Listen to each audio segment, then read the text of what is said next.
Տիկին Հովհաննիսյան, նախ մի այսպիսի հարց. Ինչու է այս օրենքը ուժի մեջ մտնում 2017 թվականի հունիսի 1-ից։ Ինչի չի կարող ստանդարտ շատ արագ ստորագրվելուց հետո մտնի ուժի մեջ։ Ես կարծում եմ, որ այստեղ թաքնված են քաղաքական մոտիվներ, փաստորեն ընտրություններից առաջ միգուցե ուզում եք խուսափեք հնարավոր գործընթացներից, բացահայտումներից եւ այլն եւ այլն։ Եթե այդպես չի, ինչն է խանգարում օրենքը ուժի մեջ մտցնել անհապաղ։ Երկրորդը, մենք այնուամենայնիվ ուզում ենք մի բան հասկանանք, օրինակ ժամանակին, երբ որ կոնգրեսը ներկայացրեց Տարոն Մարգարյանի եկամուտների եւ գույքի անհավապատասխանության խնդիրը, որ ներկայացված հաշվարկներով մոտ $10 միլիոն, դատախազությունը մեզ պատասխանեց, որ այստեղ հանցակազմ չկա։ Եվ եթե հիմա այս քրեականացումը մտցվում է ձեր ասած ձևով, դեպքում դատախազությունը արդեն բնականաբար ստիպված կլինի պատասխանել, որ հանցակազմ կա եւ քրեական գործ հարուցել եւ առաջ գնալ։ Բայց ստացվում է մի ուրիշ բան, քանի որ դուք ասում եք, որ հետադարձ ուժ գոյություն չունի այս հանցանքի, այսինքն այո, սա համարվում է հանցանք, բայց կոնկրետ անձի կողմից այդ հանցանքը կատարվել է այն ժամանակ, երբ որ սա որպես հանցանք սահմանված չի եղել եւ բնականաբար ըստ սահմանության չի կարող գործել։ Այդ մենք հասկանում ենք։ Բայց միևնույն ժամանակ կարծում ենք, որ կարելի է հետադարձ ազդեցության ուրիշ մեխանիզմներ գտնել։ Օրինակի համար, ինչու չէր կարելի նախատեսել, չգիտեմ, միգուցե քրդատում որևէ փոփոխություն, որը նման դեպքում, երբ որ հաստատվում է, որ այդ հանցանքը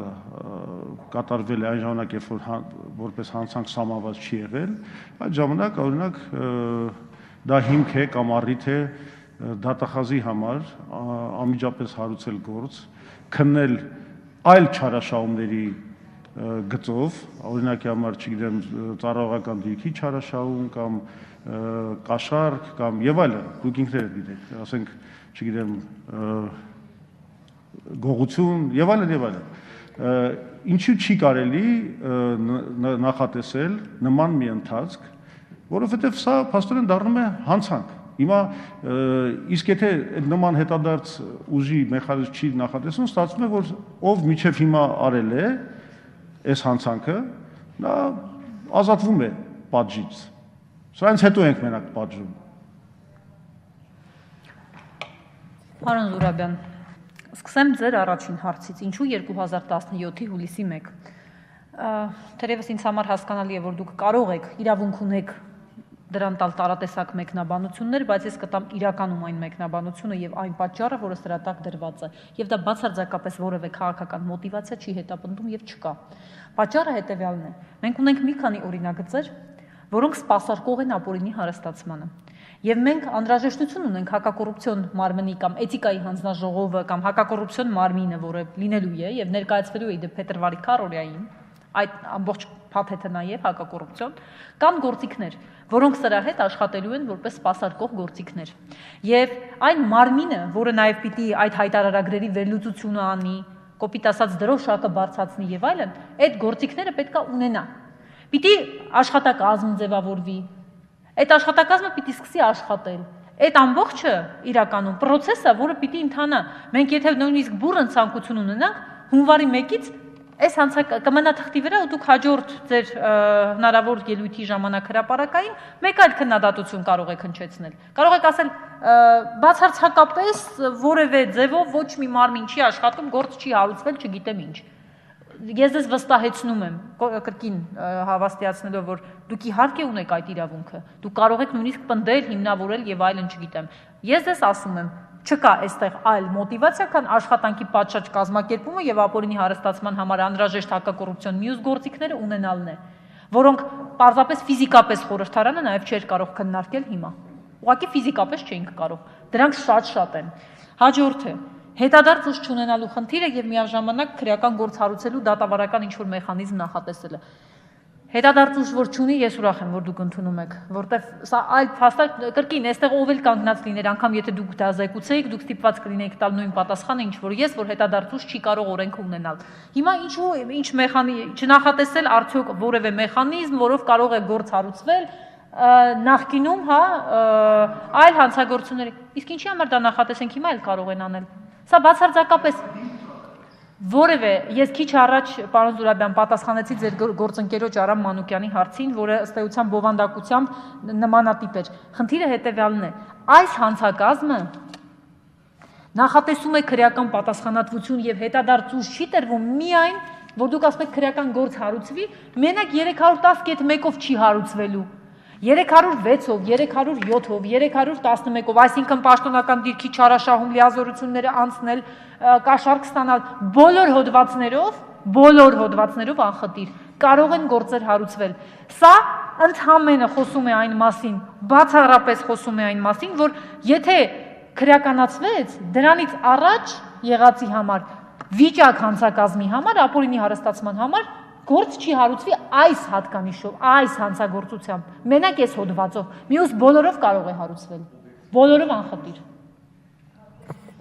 Ես թերևս պատասխանեցի, սպառեցի ձեր հարցերը։ Պարոն Զուրաբյան, արձագանքի կարիք կա։ Լևոն Զուրաբյան։ Չէ, խոսքը նրա մասին է, որ օրինակ դատախազը չկարողանա պատասխանել այնպես, ոնց որ 13 թվին մեզ պատասխանեց, ասաց հանցակազմ չկա եւ վերջ։ Մենք այլևս այդտեղ չենք մտնելու, ոչ մի բան չենք ուսումնասիրելու։ Խոսքը դրա մասին է, որ ինչ որ իրավական մեխանիզմներ ստեղծվեն, որ դատախազը նման իրավունք չունենա։ Ինքը միանգամից դա ընդունի որպես հիմք առաջ շարժվելու, գոնե այլ բաներով, այլ հոդվածներով քննելու գործը։ Իսկ երկրորդը, որ ասում եք դեռ գործիքները պատրաստ չեն, կներեք, բա ինչու եք, սա ուրեմն կիսատ օրենք եք բերել։ Բերել եք օրենքի մի մասը, որը առանձին չի կարող գործի այլ գործիքներից անջատ։ Իմաստը դա ուրեմն կներեք, մենք այս հարցը բարձրացրել ենք շատ վաղուց, դուք էլ արդեն Հովիկ Աբրահամյանի այդ վարչապետության օրոք համաձայնվեցիք այդ քրեականացման այդ բանը գաղափարը սկսեցիք իրագործել, բավականին ամիսներ են անցել, ինչն էր խանգարում ձեզ բերել այստեղ լիարժեք օրենք իր հաղորդակից բոլոր գործիքներով։ Պարոն Զուրաբյան, ձեր հետևանքային եզրահանգումը բավականին ճիշտ, այսպես ասեմ, լավ չափազանցված էր առաջին, երկրորդ ճիշտ չէ, իրականությանը չի համապատասխանում։ Այն, ինչ պետք է այս օրենքը ինքնաբավ օրենք համարելու համար բերված է։ Դեռ մի բան էլ ավելին։ Հաջորդ հարցը, երբ քննարկվելու է, փոխառություններն ու նվիրատվությունները, որ մեր գործընկերները բարձրացնում էին, այս օրենքով չէր լուծվելու ի դեպ։ Այս օրենքը ինքնաբավ, ինքնուրույն կա, բայց երբ որ դուք ինձ հարցեր եք տալիս, ասում եք, բա փոխառությունները, բա նվիրատվությունը, բա զոքանչը, բա մյուսը, բա երկրորդը, բա չորրորդը, բա վեցերորդը, դրանք այս օրենքնով չեն։ Դուք եթե ուզեք էլ քրեական օրենսգրքով դա չեք կարգավորի։ Այո, քրեականացման վարույթն իրականացնող մարմնի համար, հələ մի բան էլ կանխիկ գործառնությունների համար ամբողջությամբ փակ է դաշտը։ Բայց այս օրինագիծը սկզբունքորեն կարիք ունի նաև, որպեսզի էթիկայի հանձնաժողովը, որպես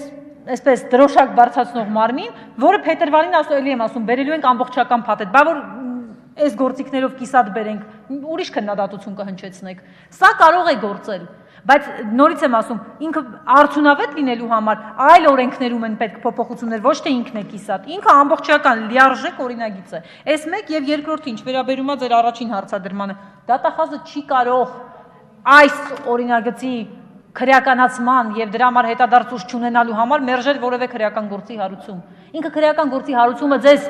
պարոն Զուրաբյան, 2013-ին էլ, 16-ին էլ, 18-ին էլ, 25-ին էլ քրեական գործի հարուցումը կմերժեն, եթե համարեն, որ այս կամ այն հանցակազմով չկա հատկանիշ։ Եթե դուք ուզում եք սրանով չեն հարուցելու, որովհետև հետադարձ ուժ չկա։ Եթե դուք 306-ով, 307-ով, 11-ով ու մյուսով եք խոսում, այդ դեպքում, երբ որ ձեզ ասում են չկա հանցակազմ, նշանակում է դատախազությունը որպես իրավապահ մարմին այդտեղ չի գտել հանցակազմ։ Սրա մասին է խոսքը, բայց իրենց ոչինչ, նորից եմ ուզում, սա քաղաքական առումով եմ ուզում ասել, ոչինչ չի խոչընդոտում որևէ իրավապահ մարմնի այս օրինագծի քրեականացումից առաջ թե հետո հարուցել ցանկացած գործ բացի սրանից մենակ այս հոդվածով չեն կարող հետադարձ ուժ տալ նախկին հայտարարագրման համար։ Սրա մասին է խոսքը։